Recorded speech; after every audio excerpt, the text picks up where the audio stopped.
Magandang umaga po sa inyo, Dean Antonio Lavinia ng Ateneo School of Government, sir.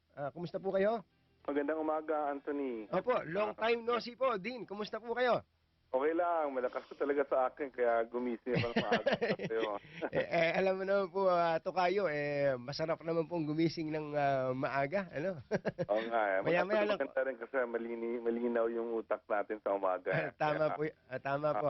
Basta iintindihan ko na ngayon yung nangyari kahapon. Nandun ako sa Senado the whole day eh. Ganun po ba? Opo. Kayo nga po, Dean, total nabanggit nyo, nasa Senado kayo. Ano po ang reaksyon, una? Pangalawa, yung assessment po ninyo, doon po sa mga dollar accounts po na to na narinig po at nakita natin kahapon.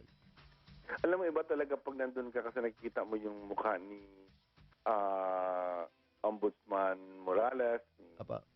Justice Cuevas, Senator Enrile, yung iba mga senador na. So, ma-assess mo ano yung reaction nila at pakita mo lang yung reaction mo, di ba?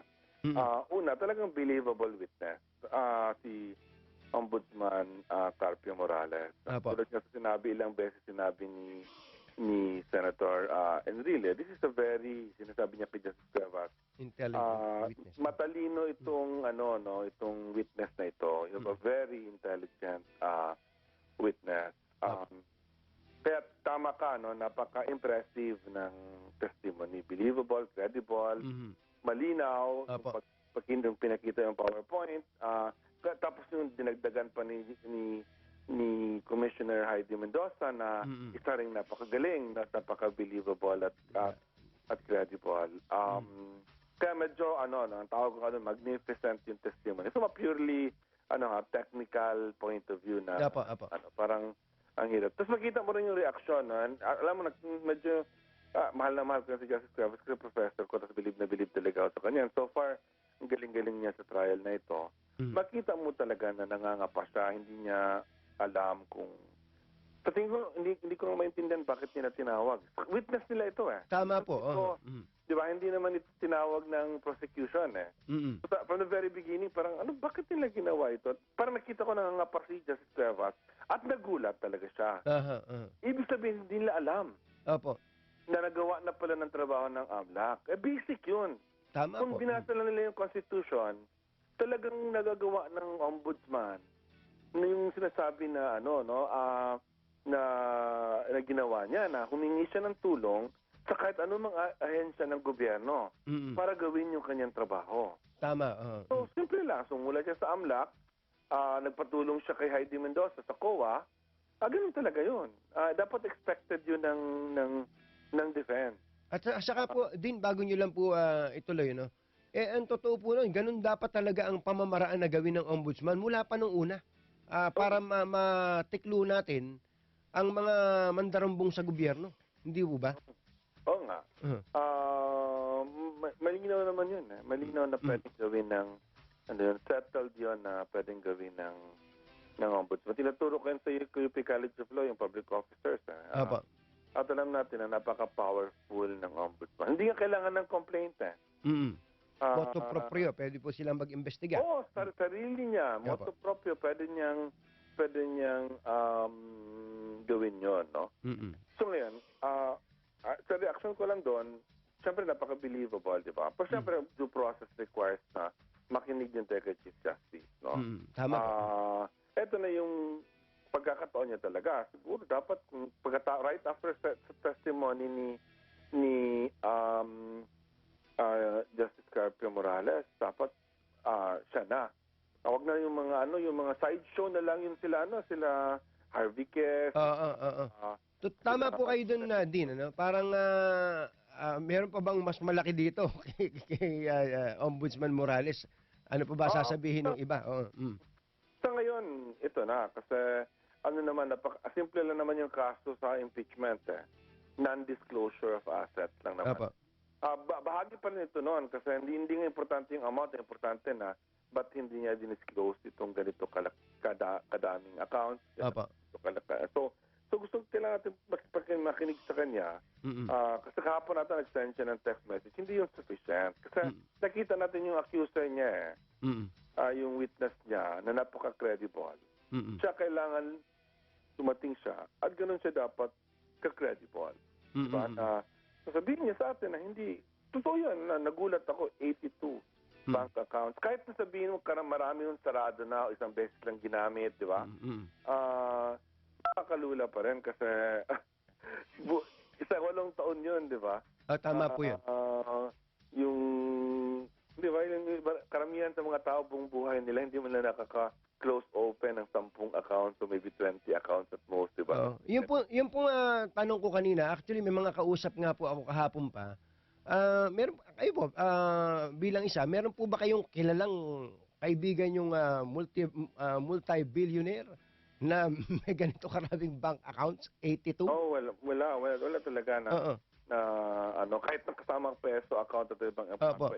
82, no? Opo. Kaya ko po tinanong yun, meron po palang statement si Chief Justice Corona. Ang sabi po niya ganito. The initial testimony of the Honorable Ombudsman is quite unfortunate, if not very malicious. I don't know how she came up with her own mathematical equation. She made a hodgepodge out of the accounts, making her numbers chaotic. The number of accounts alone is at best ridiculous. Her PowerPoint diagram is a lantern of lies, which only messed up her presentation, contrary to what some believe now as damning evidence. Either she does not know what she's talking about, or is purposely misleading the impeachment court and the public.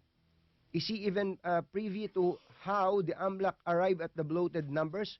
We will debunk all her bloated numbers, and once she is proven wrong, I urge her to immediately resign from her post for allowing herself to be used by the administration and making a laughingstock of government auditing. Indeed, this is another LRA hoax. Yan po yung sagot niya. Para po sabihin ni Chief Justice Corona na hindi totoo to, doon daw po sa yung number of accounts alone is at best ridiculous. Sabi po niya, ano po yung pwedeng gawin ni Chief Justice Corona? Ang sabi po niya, to debunk these allegations. The only way is pupunta siya sa Senate, sa Senado, sa impeachment court, ipakita niya, di ba, sarili niyang voluntarily, ipakita niya kung ano yung mga bank accounts niya at sa anong bank. Di ba? Papakita niya. Dapat yun ang ginawa niya noon pa. Bakit niya pinayagan na si Ombudsman Carpe Morales ang magsabi niyan, di ba? Parang hindi ko maintindihan yun eh. Bakit pa nila tinawag yung ombudsman kung nag-decide na siya mag-testify? Dapat pumunta siya sa court, sinabi niya voluntarily, kaya wini-waive ko, i-waive niya muna yung yung Foreign Currency Deposit Act na waiver, di ba? Na i-waive niya muna yung kanyang privilege na hindi makita yon at sabihin niya, ito yung mga accounts ko. So ilan? 10, 5, 15, kung ano man, di ba? And then, i-cross-examine siya ngayon, di ba, ng prosecution. Kasi may AMLAC document na yun na nakakatawa kasi nakapasok yung AMLAC document sa ebidensya dahil sa defense. Ang defense mismo nagpasok dun eh. Nagbigay ng paraan na mapasok yun ang tamang salita kasi hindi naman na hiningi yung document. Pero dahil sa cross-examination, lumabas yung document, eto na, di ba? Tatanungin ngayon, dito sa document na ito, yung account na ito. Di ba? Ano yung account na yan? Ano yung account na ito? Doon natin makikita. Pero sa lahat ng yan, ikukumpara mo ngayon. Ito si Ombudsman Morales, ito yung nakikita natin sa kanyang yung demeanor niya, ano bang motivation niya, di ba? At then ito si Chief Justice. Compare mo kung sino mas believable at sino mas credible. Ganun naman kasimple yun eh. Opo. Pero hindi pwede yung text message lang. Hindi pwede. At hindi pwede nga press statement lang, hindi pwede. Opo, hindi mukhang press conference, hindi pwede. Opo, mukhang yun naman po ang direction nila dahil sa wala naman sa nakikita ko po din pareho po tayo ng direction doon. Wala pong pwedeng makapagpasubali nung sinabi ni Ombudsman Morales na ito maliban kay Chief Justice Corona mismo. No, walang iba talaga. Pero alam mo, kahit bago nito naman, talagang ganun na sa tingin ko. Kasi meron ng prima facie evidence na guilty yung prima facie pa naman rebuttable. Ngayon sa tingin ko nga yung kahit criminal case ito malaking evidence na nandiyan dyan eh. Dati sinasabi ko hindi naman kailangan. Akala ko talaga dati imposible yung evidence proof beyond reasonable doubt against the Chief Justice, di ba? Kasi mahirap yung klaseng prueba, mahirap yan makuha. Pero ngayon, AMLAC yan eh. Alam mo yung AMLAC? Napaka-believable na agency yan. Kasi international, yan eh, kaya yan ginawa, di ba, to trace money laundering, di ba? Napakataas na standard at napaka-independent ng mga tao na nagpapatakbo niyan. Yan mga political, Ganito yan po. mga political na mga tao. No? So, no question about dito na nagdodoktor yung AMLAC o hindi. Napaka-credible na agency, napaka-independent na agency. Tama po yan. Eto na po yung mga huling puntos ko. We will, siguro, moving forward po, Dean, si Chief Justice Corona is an impeachable official. Siya po ay inimbestigahan ng ombudsman. Dahil yun na po ang ginagawa ngayon. Ngayon po, alimbawa po, meron pong isang tao na sabi niya, susulat siya sa ombudsman. Sabi niya, ang Pangulong Noynoy Aquino, impeachable official, ang Vice President, impeachable, and all other impeachable officials, gumawa po ng sulat sa ombudsman at sinabi niyang, meron akong impormasyon na may mga bank accounts to sa ganito, meron siyang dollar account. Pwede na po bang gawin ngayon ng ombudsman na tawagan po yung AMLAC at saka po pabusisi ang lahat ng mga bangko na nakapangalan, sa bank account sa pangalan ni Pangulong Noynoy Aquino o Vice President Jojo Binay o and all other impeachable officials, pwede na po bang gawin yon? Noon pa naman pwede. So, at hindi lang impeachable officials, kahit hindi impeachable officials, pwedeng gawin yan ng ombudsman. Ano yan? Public Officers 101 yan, Anthony. Nakalimutan lang ng defense na pwede palang gawin ng ombudsman yon. But yung po bang investigation ito should be made public? No, not necessarily. Kasi yan eh. Di ba si ombudsman, di naman niya ginawang public yan eh. Ang defense na naging sa kanya na naging public, yun na nga nakakagulat doon eh. Bakit ginawa ng defense? Di ba si ombudsman, hindi pwedeng public agad. Kasi syempre, maaaring may dahilan, di ba? Kung bakit ganyan mga dollar accounts, maaaring hindi mo alam kung anong dahilan. Tama po. Naman, may right to privacy pa din naman yung government official. Correct. Kahit na government official siya. Diba? Pero ang gagawin tama yung procedure ni Ombudsman. Tinanong niya si Chief Justice Corona, di ba? Sabi, ang letter niya basically, di ba, na explain this $10 million deposit. Klase na ang mali ni Chief Justice, hindi siya nagtanong, saan mo kinuha yung 10 million? Di ba? Akala niya na galing yun sa complaint. Sa complaint, Pero sa Walden Bello. Hindi niya alam, nag-fact finding na pala ito. Hindi ito. niya alam na nag-fact finding na pala si Ombudsman Catio Morales. So, forewarned na tayo lahat nun. Napakagandang development ito. Tama po yun. Lalo po sa